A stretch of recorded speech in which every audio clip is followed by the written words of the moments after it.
What's up, everybody? Well, me and then we're going on a drive with the Miatas, and as you can see,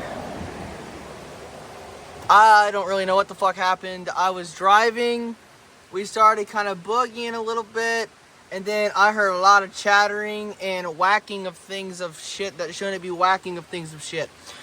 So I popped my hood and I see oil. I have not touched anything. Oil is flowing down there. It's on my headers. It's on the head. I have no idea. It's not under the car that I can see. Sorry, I accidentally paused it. But those are marks on the ground. There's not a drop. No, not that's wet. I don't know. I loosened some of the bolts on my valve cover. I'm gonna try to pull my valve cover off. I want answers. I don't give a fuck if we're in the middle of nowhere, no service, Cades Cove. I don't care. I want answers. This is fucking pissing me off. I paid $1,500 for a forged bottom end motor, and it fucking blows up. I didn't build it.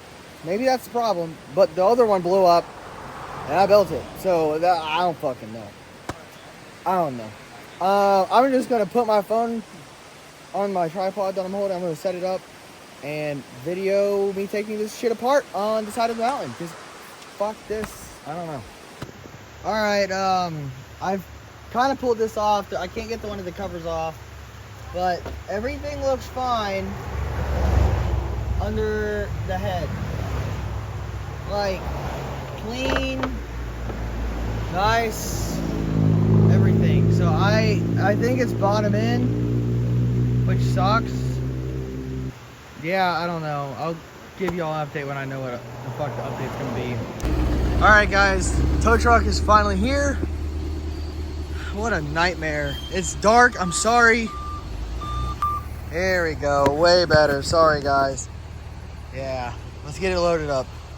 What clutch is that, guys? Wow. Yeah, that is awesome. I'm so happy that he has ramps so I don't fuck up my car. Alright, you got the ramps hooked up, rolling it up. Ah, thank God for ramps. Alright, we got it to the shop. We're gonna get it unloaded and we'll assess the damage later on, but we're gonna at least get this done today. So, woohoo! Can't wait.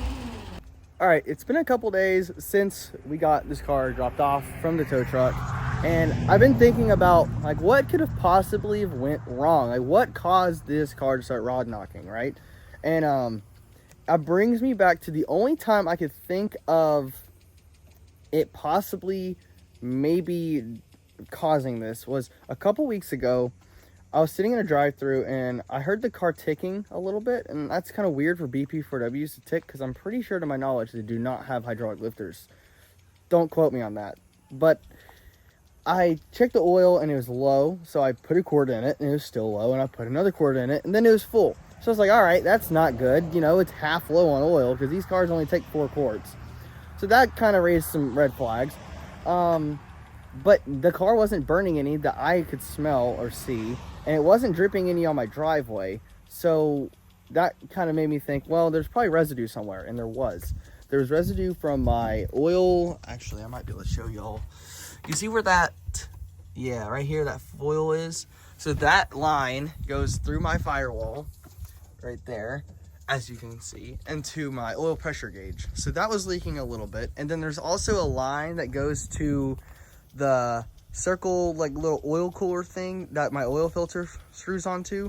That was also leaking, but it wasn't leaking enough to get on the ground. It was just getting on my subframe and my oil filter and there's a lot of residue on it. But still, there wasn't 2 quarts of oil residue on it. So I don't know. So we're left with a couple options here, and what I'm thinking is, one, we tear this motor down and we just rebuild it factory spec to put it back in the car, which I really don't want to do. I'm not gonna lie.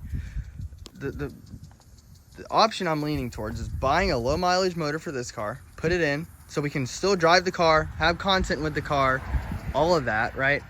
And then what I would like to do is take this motor, tear it down on video, rebuild it, fully forge it on bottom end wise, have a big turbo on it, and either put it back in this car, or what I would really like to do if content keeps going well and I can give more views and whatnot, buy another chassis and have a big turbo Miata motor in another Miata chassis that's more of a drift car, because this car is not drift car. This is more of a grip setup. It really just has a big sway bar, polyurethane bushings, and stickier tires, and that's it. I don't really want aero. I see people with no aero in Miatas running with people with aero in Miatas, so I don't really give a shit about aero, honestly. So I don't really care. Hate me for it, boo-hoo. And a lot of people are going to say put an LS in it. I don't have the $15,000 budget to properly put an LS in a car, and I'm not going to half-ass something on a car. Sorry. But yeah, I want to know everybody's opinion. What should I do? If this was your car in your situation, what would you personally do? Given that you are a part-time worker in school and can't really afford to do anything crazy, what would you do? I want to know. Thanks for all the support. Drop everything, all your opinions on the comments below. I'll see y'all soon. Peace out.